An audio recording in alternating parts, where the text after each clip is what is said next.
Okay guys, hari ni Wan Cina nak unboxing rim untuk kereta yang Wan Cina rasa paling selesa untuk kereta SUV buatan Jepun. Okay, tengok apa dia.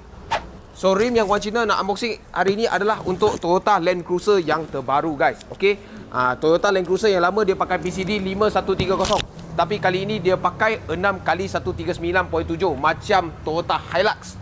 Okay, so Wan Cina tadi cakap kereta ni sangat selesa untuk duduk, untuk buatan Jepun lah. Sebab Wan Cina pun pernah duduk Rolls Royce Cullinan, kereta Maybach GLE.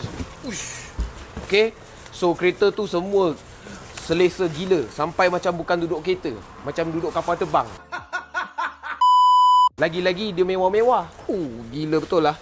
So inilah rupa dia. Okay, untuk rim ini dia adalah 22 inci. Okay guys, 22 inci untuk kereta Land Cruiser. Okay, inilah rupa dia.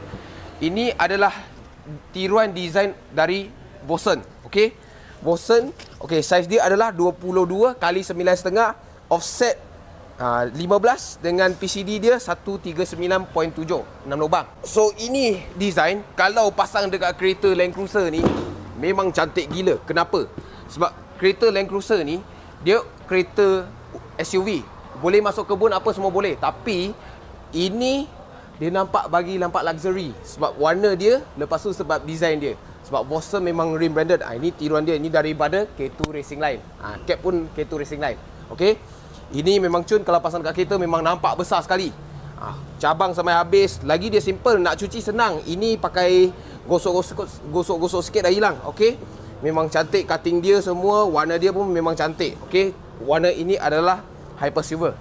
So itu saja untuk video ini. Tak ada special sangat. Cuma special tu ini pasang dekat Toyota Land Cruiser yang terbaru. Itu saja untuk video ini. Kalau korang suka video ini, tolong like, share dan komen dekat bawah apa yang korang nak tengok seterusnya. Macam biasa, cari rim, cari Wan Cina. Thank you guys.